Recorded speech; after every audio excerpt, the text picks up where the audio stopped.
Hello, and welcome to the 15th episode of Let's Learn Blades in the Dark. In this episode, we will discuss heat. So in the text, it says that Doskval is a city of prying eyes and informants, both living and ghostly. Anything you do might be witnessed, and there's always evidence left behind. To reflect this, your crew requires heat as they commit crimes. So this is kind of a signal to the GM that there's plenty of opportunities to provide colorful detail as to how information about the crew's actions gets out. Who was snitching on them? Who saw what they were doing? These are interesting questions that you can work through as you're going through action rolls and so on scores. And heat is broken down into levels. When you finish a score, you choose a heat level according to how the score went. The lowest level is 0 heat, if everything went smooth and quiet and you got low exposure. There are conceivably some jobs where this could go off, but, it's probably the exception. Certainly if you're playing with Bravos, this is not something you would expect to happen. However, there are some crews where discretion is part of the job, and they may shoot for a 0 heat job. One thing to remember, though, is that if your crew does a job and attracts 0 heat, they also don't get any rep, so it is going to get in the way of advancement. However, there are mitigating factors to this that we're going to talk about in just a moment. But to continue, the next level is 2 heat, so it's contained standard exposure. Maybe 1 or 2 people saw something, but it wasn't too crazy. 4 heat, loud and chaotic, high exposure. Things were smashed, explosions possibly happened, break-ins, fights, all kinds of craziness. 4 heat.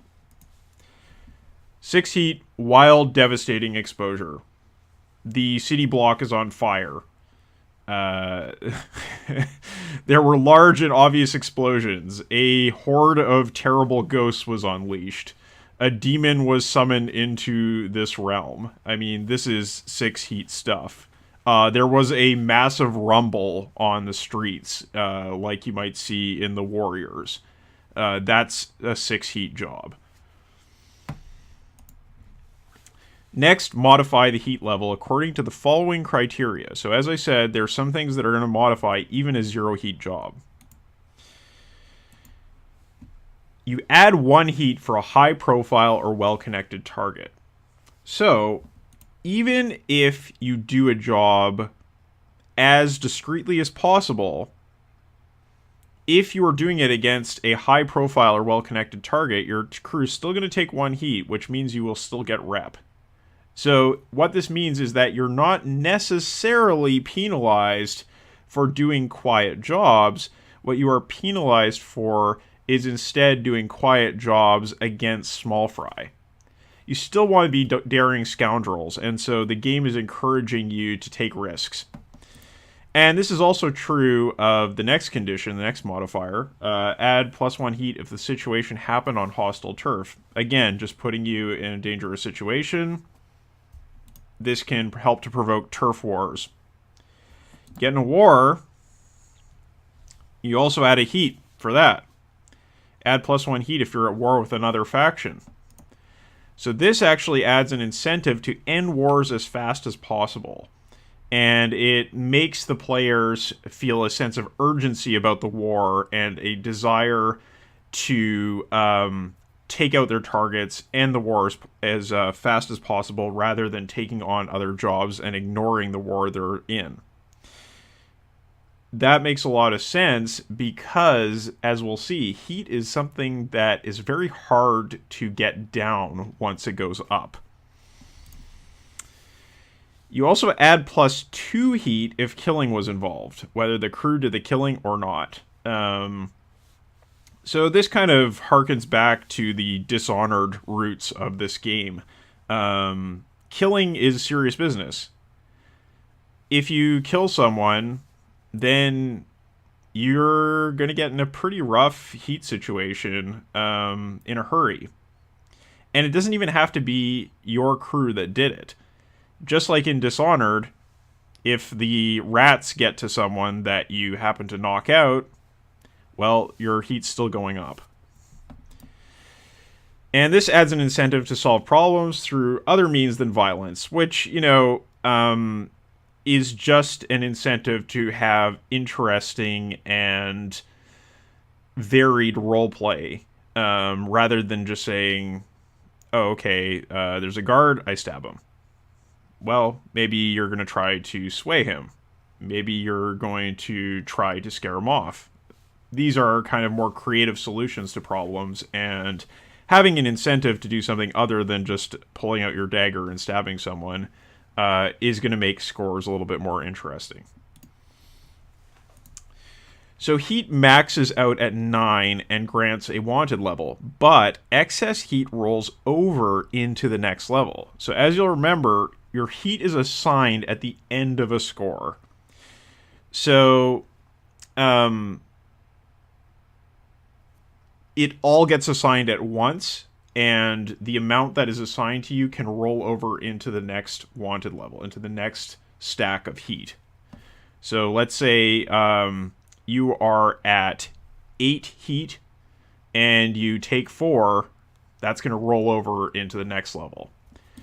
What this means is that there's no carte blanche if the crew knows they are going to take a wanted level. So, of course, the wanted levels are not assigned, the heat is not assigned during the score. At least not in most cases. There's sometimes where you might want to assign heat as a consequence of an action roll. But nevertheless, once the players start to get savvy to the conditions for heat modifiers and for heat assignment, they might start doing a calculus in their mind, like, oh, we killed someone, that's going to give us +2 heat, and start to kind of like do some brinksmanship, or maybe even think, hey, if we did that much, if we were almost at our next wanted level, and we just go for the loudest job we possibly can, the worst thing that can happen is that we're going to take an extra 2 heat and get up to that wanted level we're going to get to anyway. But the rules say, no, you can't do that. Heat, when it goes into the next wanted level, continues to grow. So you can't do that kind of savvy brinksmanship as a crew and try to game the system that way. It just doesn't work. You're going to take the heat that your crew deserves, one way or the other. Wanted levels increase quality and scale of law enforcement sent after the crew. So law enforcement becomes a more serious threat. This is pretty much your standard GTA kind of situation, right? the louder you get, they might send in the SWAT team, they might send in the army against you in a GTA game. And in Blades, it might be you get your average blue coat beat cops coming after you, but then the inspectors get involved, and it continues to escalate and escalate. Also, this heat aggravates entanglements after a score, and we'll talk about entanglements in the next episode. The roll outcome that you do with your entanglements is based on your wanted level. So the higher your wanted level, the more severe the entanglements. So next, let's talk about incarceration. When one of your crew members, friends, contacts, or a framed enemy is convicted and incarcerated for crimes associated with your crew, your wanted level is reduced by 1 and you clear your heat. So this is the way to clear heat. Important thing to note here, it doesn't have to be a PC that is incarcerated. You can frame someone, you can get an NPC to take the fall for you, but this is the way to reduce your wanted level and clear your heat. Unlike what I was just talking about with the heat level going up and you not being able to game it, there is some strategizing that you can do with getting the heat to go back down and choosing when to incarcerate one of your characters. It's the most advantageous to do it when your heat is high because it does not roll back down to lower level heat. So what I mean by this is that you clear one wanted level and you clear your current amount of heat. But you never are going to roll back because, let's say you were at 1 heat and then you got incarcerated. You don't get any bonus for that. It's better to, say, have 8 heat and then get incarcerated. You lose all 8 of that heat and you go down a wanted level. So that's something to think about. Don't get incarcerated if you are at 1 or 2 heat. It just doesn't give you as much of a benefit. Sometimes you don't have a choice, but it's something to consider. And incarceration can result from investigation and arrest by bluecoats, or someone turning themselves in to take the fall. So that could be a PC thing, or it could be an NPC thing. Either way, as long as it's connected to your crew, you can reduce your heat level. So next, sentencing. The severity of the sentence that the law enforcement delivers once your character has been apprehended depends on the crew wanted level. It's not the personal crimes actually committed. So for example, if a character that you know, an NPC you know, is used by your crew as a fall guy, and that person has never actually committed a murder, never done a serious burglary, the sentence that they are given doesn't depend on that clean slate, that clean record they have. They're still going to be sentenced just as severely as your crew warrants. So if you have a very high wanted level, if you have a 4, then even this fairly innocent person could be executed. On the other hand, if your wanted level is very low and you send a hardened criminal in there, they're not actually going to get a very serious sentence. So the important thing to remember here is that it's the crew wanted level that determines it, not the circumstances of the individual who is incarcerated. And this can still happen at wanted level 0. You can still get sentenced, you can still get sent to jail. There's no mechanical advantages to it, like you can't clear any heat if you're at wanted level 0 and heat 0. Outside of a chance at an incarceration roll, which can get you some benefits. That's probably not something you want to do. And at this wanted level 0, it can also result in the PC taking harm, level 3 harm, from a beating by the bluecoats. So instead of sending the PC to jail, the bluecoats just beat them and send them back out on the street. And level 3 harm is pretty serious, so this is something you don't want. And, I mean, that's obviously a kind of a deterrent to trying to game the incarceration roll system. So just don't do it. The most extreme wanted level is level 4, and its sentencing results in a life sentence or execution. So the only way you're getting that character out is if you break them out of jail. Otherwise, they're stuck. So definitely going to create some high-stakes situations. And when you consider that, well, you need a lot of heat to get to wanted level 4, but you definitely are going to keep in mind as the game progresses the need to keep that wanted level down, because you don't want your PCs stuck in jail for life or just killed. One thing that John Harper notes is that incarceration is dehumanizing and brutal. So you can make the fiction fit this description as the GM. Obviously, you're going to want to be aware of the sort of emotional safety and the triggers that your PC or your players might have, and not go overboard with this. But don't put the correctional system in Doskval in a positive light. This is a system that churns out criminals and brutalizes the lower classes. So, make the fiction fit that description. Don't make jail seem like a cakewalk, and don't make it seem like it is going to scare people straight. It's going to turn them into even more hardened criminals, which is something that we can see mechanically when we look at the incarceration roll.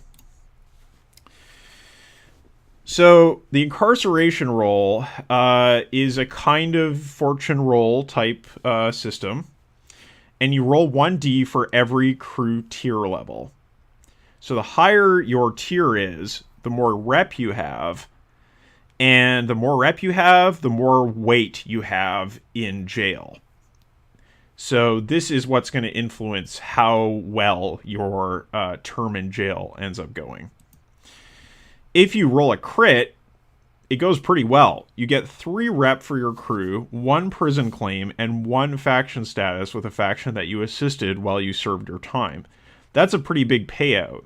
However, one thing to consider is you're more likely to crit if you're higher tier, and if you're higher tier, it means you probably have more heat. And if you have more heat, it probably means your wanted level is higher.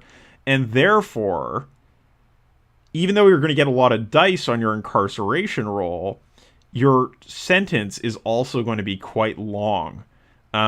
So this is more likely to pay out at higher tier levels, but it's also more likely to keep that character out of play. And this also actually creates an incentive for the players to find fall guys to send into jail, because it doesn't matter which character is sent into jail.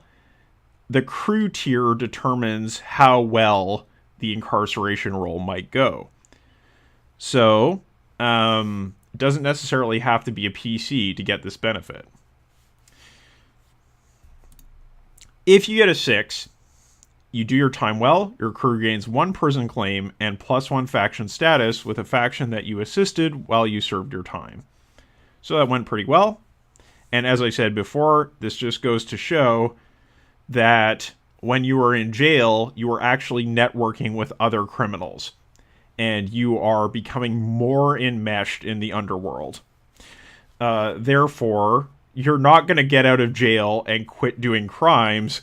You're more likely to continue doing crimes, and actually there's a perverse benefit for your crew to have someone on the inside in jail to be getting prison claims and to be getting status or rep with other underworld factions.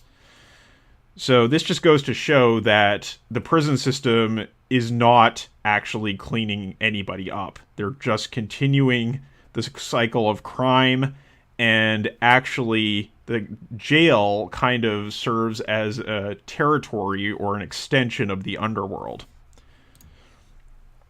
On a 4 or 5, you keep your head down, you do your time without incident, nothing bad happens. On 1 to 3, it's horrific. You suffer a level of trauma from the experience. And remember, a level of trauma cannot be erased, right? That's bringing you one step closer to your character being taken out of the game. So, yeah, the incarceration roll is pretty dangerous. It can give you some pretty serious benefits. However, it can also give you some pretty serious penalties. So we've been talking about prison claims, taking prison claims. But what are they? Well, they're claims just like your crew can make on your crew sheet. However, they can get the crew claims they can't normally access, right? So claims that would normally be available only to other crew types. They can also get the crew advantages on their subsequent incarceration rolls and sentences. So these can actually reduce your sentences or increase the chance that you're going to get some kind of significant benefit from being incarcerated. That just represents that, you know, you have people on the inside, you have rep on the inside, and you're basically able to manipulate the prison system to your advantage. It can also give the crew advancement advantages, and it can give advantages to free play in prison and escaping prison. So if you have a character that is in prison, the group can opt to actually play out some scenes of what's happening in prison as free play, and you can get advantages to that with certain types of prison claims. Finally, there's this chance to escape prison, which especially is important if you are in a very long sentence. So if you want to see the details about this, just go check out the book or the SRD. And it's on page 149.